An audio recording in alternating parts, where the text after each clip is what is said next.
大家好，我是主持人陈燕纯，欢迎收听听了才知道。今天跟大家聊题目非常重要，是刘德音预告退休，台积电将先蹲后跳。今天分两个部分来跟大家分享一下。第一部分是董事长退休，美国建厂不受影响；第二部分是高层人事异动，未来台积电一年会倒吃甘蔗。想知道的听众跟观众朋友们，请记得看到跟听到最后。今天来宾是财讯双周刊的副总编辑林宏达，欢迎宏达。大家好。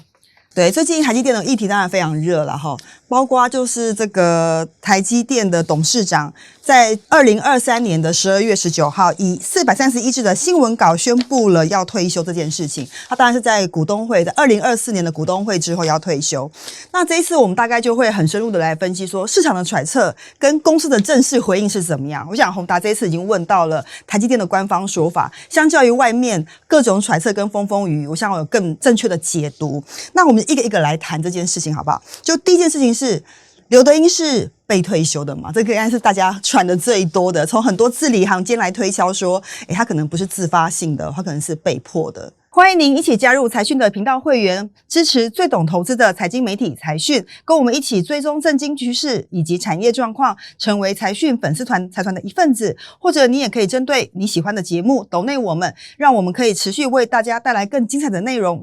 其实第一个大家拿出来觉得说好像可以支持这个说法，就是说这新闻稿写的不太一样哦。这个2017年10月2号台积电发了一个新闻稿，台湾积体电路制造公司表示，这个本公司张忠谋董事长宣布本人将在此董事任满要退休。张忠谋退休的时候，新闻稿是写张忠谋董事长宣布。在这一次12月19号台积电的新闻稿是写说，在今天宣布这个刘德音董事长将不参与下一届的董事提名，并将在股东大会后退休。那有人就讲说，这个一个是张忠谋宣布一个是这个台积电宣布好像是被宣布嘛各位可以去把12月19号新闻稿找出来，后面其实也有刘德音的说法。那为什么这样写我们去问了台积电，他就说这个是因为当初张忠谋宣布退休的时候是先有记者会才有新闻稿，所以新闻稿里面的内容呢直接引述张忠谋在这个记者会里面所讲的，所以是这样。那这一次是预告，所以两个写法是有点不太一样这个是台积电的一个说法。那另外一个原因就是说，不管是这个新闻稿还是决定的这个提名及公司治理永续委员会，这是刘德音成立的，新闻稿他自己也看过所以这个流程都是他自己批准的包括这个委员会里面其实只有刘德音跟其他的独立董事，那也没有这个魏哲家，那所以看起来是至少是他自己批准的这个决定。这一次因为刘德音他说他要自己来说明这个退休的原因，所以呢大家可以看到1月多的这个法说会，刘德音会自己出来讲他为什么要退休。台积电在1月18号的时候有一个法说会啦，所以我相信到时候一定会成为外界关注的焦点，除了台积电的营运表现之外，另外就是他的个人去留。但宏达讲一个东西我想多问一下，就是说相较于张忠谋是先开记者会再发新闻稿，为什么刘德音要用预告的方式来处理呢？因为其实他是一个虚位元首，其实就连到我们刚刚下一个要讲的啦，就是说请问你你知道苹果的执行长是谁？对啊，就是库克啊。那苹果董事长是谁？不晓得，大家就觉得他好像知名度没那么高。Intel 的执行长是？对，那个大家都很了解的 Pat Gelsinger 是 Intel 的董事长是谁？其实大家也很少知道了了解。因为其实在张忠谋上次退休的时候，他把它改成接近美国这种董事长是虚位元首所以董事长的工作其实就是管理董事会，因为关于公司治理嘛，所以董事会其实处于一个监督的角色。张忠谋接棒的时候，我们写过一个交棒的时候写过一个这个封面故事。我们本来那时候讨论是不是应该写刘德音，但后来我们写魏哲家。为什么？因为我们去问了一下，发现几乎所有的单位都跟魏哲家报告，就是说其实刘德音只有管审计稽核、法务、财务、会计这些业务都是业务研发，其实都是跟魏哲家报告。所以宏达的意思是说，因为他的这个职权的分工，所以他提前预告影响不是这么大，所以他才做这件事情，是这样子。对。那接下来我就想问第二个问题，就因为大家在讲说他被退休的原因之一，但是这是外界揣测啦，就是说跟美国厂的建厂进度有关嘛，齁。但是刚刚宏达已经稍微讲到一下两个人的分工，那可以进一步多讲一点说，他们两个的分工是如何影响到美国厂的进度，或者是美国厂的建厂的规划吗？说实在话，听到这个消息的时候，第一时间我也是一直不断在思考这个事情啊，因为我们已经预看到说，可能第一季的时候，台积电的这个不管折旧的上升啊，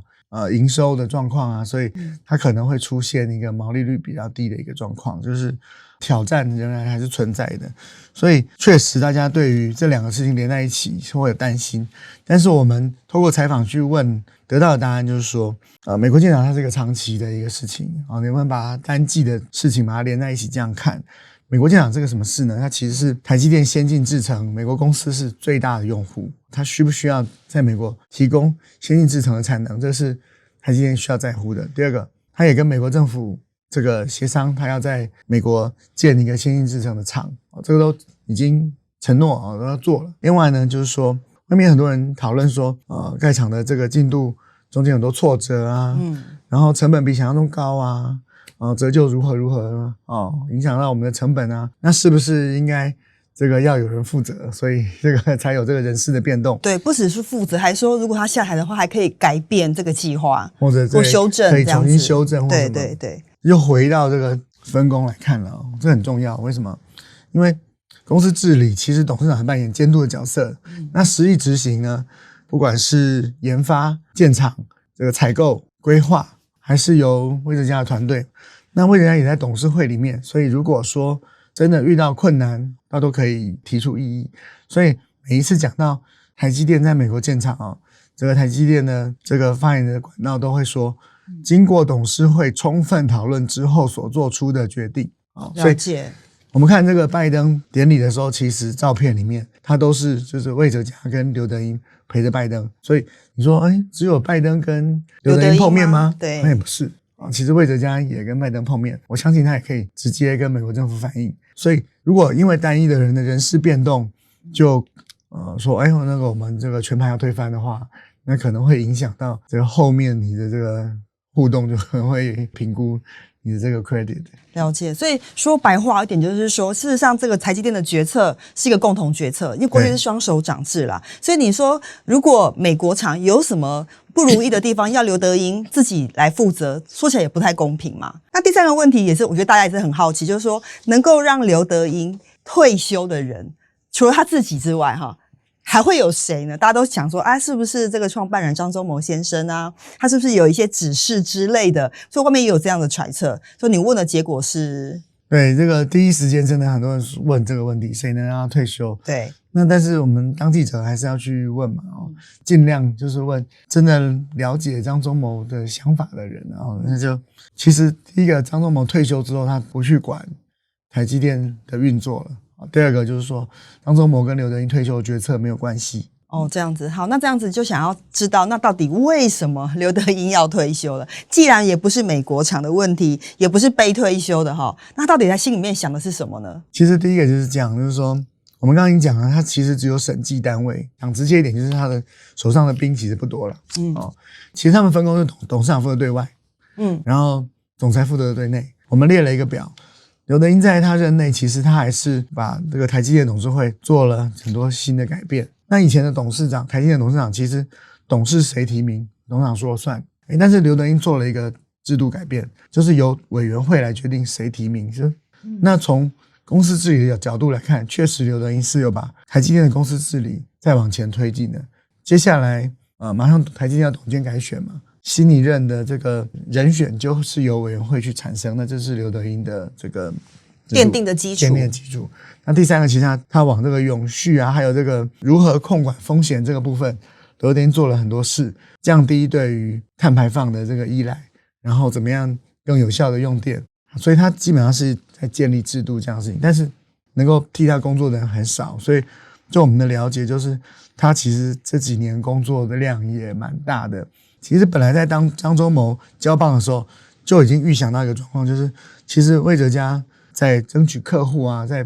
争取到苹果这件事情上，对台积电有很大的贡献，所以他还有一个选项就是升任董事长兼总裁。所以今天这个人事的布局在当初交棒的时候就可以预想，因为其实这个梯队都是排好的。所以其实综合这个宏达所说，其实刘德音一方面要针对外面的地缘政治做很多外部沟通，同时也要对内部做了非常多的制度的建立，其实也是蛮辛苦的，难怪会觉得累，有点萌生退役这样子。而且其实他做了2任嘛，在去年其实台积电不管在美国建厂的低谷或者是营收的低谷过了，所以你看23年的时候他就讲说24年呢其实手机回来，然后整个的营收台积电营收会往上。在第一季的时候大家会看到台积电的营收跟获利可能会有点挑战，但是现在其实台积电的3奈米的利用率还在爬升，因为苹果不会为那个没有做好的晶片付钱的，所以呢你良率越高获利才会越高。那第二个就是说现在只有苹果这个客户，所以呢你也不容易涨价。那我们的了解是到下半年的时候开始各种客户就来了啊，包括 CPU 什么就开始用3奈米，所以我相信刘德音是假设自己是在一个低谷经过，然后大家对于台积电前景觉得还不错的一个状况底下退休，所以我的解读跟外面不太一样。大家都觉得看起来很挑战，但其实说实在话最挑战的是23年中那个冲突的时候，所以已经过去了，那个基本上已经过去了。那你看马上2月那个日本厂，对，那个还算顺利嘛，没错。所以当他交棒的时候，就是股东会的时候，我相信大家看到的就是其实好像大部分的这个挑战已经过去，那他就可以交给下一棒说最难的部分过去了，所以我交给下一棒。是，但对于很多投资人来说，交棒是一回事啦，对于台积电未来的营运展望更是关心哦。接下来我们就要进入第2个部分，高层的人事变动，台积电未来1年会倒吃甘蔗吗？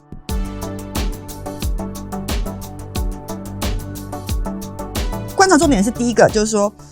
除了刘德音之外，曾凡成接下来也不会担任台积电的董事，代表董事会有一波的人事调整哈。这个部分会怎么看？说未来的人事布局会怎么样？应该这样讲了，大家现在都在猜谁要接总裁的位置但是我们目前所知道的就是第一阶段应该会是由魏哲家来兼董事长兼总裁。我得到的逻辑就是说，其实第一步你总要先把董事先补满吧。董事会先成型之后，然后由这些人来说那我们应该通过由谁来接任总裁，我想到时候才会有新任总裁的人选。现在真的是哇，这个每个人都被点到了。了解，所以要一步一步来啦，一步一步来才对。对，没错。但现在大家更关心的是说2024年的台积电表现会不会比2023年还要好嘛？所以这个东西我们怎么看台积电在2024年的机会点呢？我其实在文章里有写先蹲后跳，现在状况就是处于我们在消化这个库存的最后一段，就是大家现在看到的很多都是急单，那急单是为什么？因为现在产能并没有满，相较于之前这个缺晶片、缺产能的时候，那大家愿意来排队嘛？现在没有排队的话，其实对于 IC 设计公司来讲，最简单是什么？我需要再下单就好了，我干嘛急着下单？对，所以当急单越来越多，才会慢慢变到开始比较好。在23年底的11月的时候，各位去看台积电月营收。出现了一个挑战 MOM， 就是月对月的营收出现了 15% 的下滑，这代表其实虽然在恢复的期间，但是恢复的速度可能还是比想象来的慢，所以也有外资在讲说第一季的展望，台积电的毛利率会不会到50%，或者是到 49.5% 这样。那台积电的一般给的一个目标，长期的目标是53%。当然外资虽然觉得第一季不好，不过他全年还是认为毛利率平均是52%。这个我念一下，是大摩的报告啊。他认为2024年的时候，第一季的毛利率会跌到 49.5%， 但是他讲全年的毛利率还是会维持在 52.2%。就像宏达讲的，先蹲再跳这样子的概念。对，那为什么第一季会碰到这样的状况呢？因为其实可能来的这个晶片的订单没有想象中那么多，可是成本折旧这些增加，所以成本占营收的比例就会放大。然后影响到毛利率，因为第一季通常也都淡季，所以会出现这个状况，就是成本跟营收的获利的比例有点改变。了解。那除了大摩之外，其他的外资报告怎么看台积电的24年展望？其实大部分的人都还是蛮乐观的，不过这个毛利率的短期下修，大家有稍微提到一点，但没有把它放很大。因为看起来全年如果还 OK 的话，代表它是一个过渡期啦。您认为我们2024年要观察台积电的业务表现的话，我觉得哪几个观察重点可以值得提醒我们所有投资人的？我想现在已经开始在科技的这个修正了嘛，所以第二季的展望会不会开始出现反弹？因为年底我们已经知道有新的订单了，但是前面青黄不接是不是到第二季结束，还是呢到下半年结束？其实很像去年的状况，去年也是这样，然后到后面就来一个疯狗浪，对，这是很难预测。所以我们也处在这个状况，青黄不接，要观察什么时候新的会接上。但是目前已经看到年底3奈米是会有新客户跟新订单的，所以蛮值得期待的。最后我想问宏达一个问题，就是说因为这次刘德音的人事异动，大家讨论美国厂啦，我想请宏达帮我们更新一下说美国厂现在的进度是怎么样，因为我们知道之前碰到蛮多的困难跟问题嘛，包括工会的问题啊，成本的问题，那其实宏达都不断要帮我们追踪台积电的最新状况，可不可以跟这个观众分享一下？我想很多人都在谈这个台积电在美国厂进场并不顺利的状况，对，很多都是跟美国和台湾的工作文化的不一样。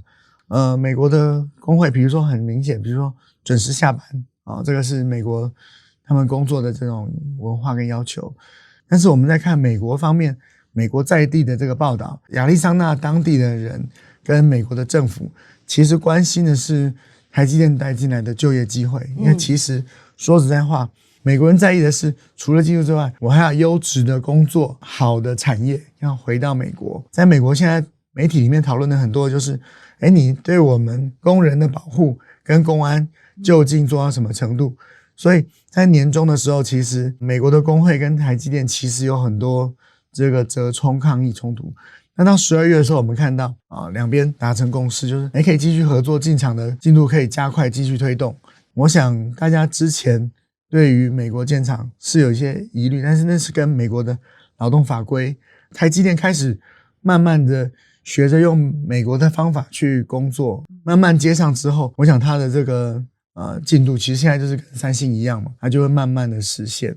看起来是到2025年的时候会投产嘛，好像目前的计划是长这样子。对，所以其实因为大客户也都是美国厂商啦，所以我觉得未来的台积电美国动态我们会持续的关注。今天非常谢谢宏达为我们带来的分析。接下来我们要回复一下财团在听了才知道第169集4家神秘公司掌握千亿集团，远雄集团世代交替的内幕里面的留言。财团1号 David 他抖内了30块，非常感谢你支持我们。第二个部分是这个财团的2号吴先生他说虽然大巨蛋的弊案连连，但还是很希望大巨蛋不要成为大臭蛋。宏达有去过这个大巨蛋吗？还没有。对，我们也都还没有去过，很希望可以有朝一日可以进去里面体验一下好，今天非常感谢大家的收听，也感谢宏达的分享。如果你喜欢财讯的内容并愿意支持我们，欢迎你加入财讯的频道会员，成为财团的一份子。听了才知道，我们下次再见，拜拜。拜拜。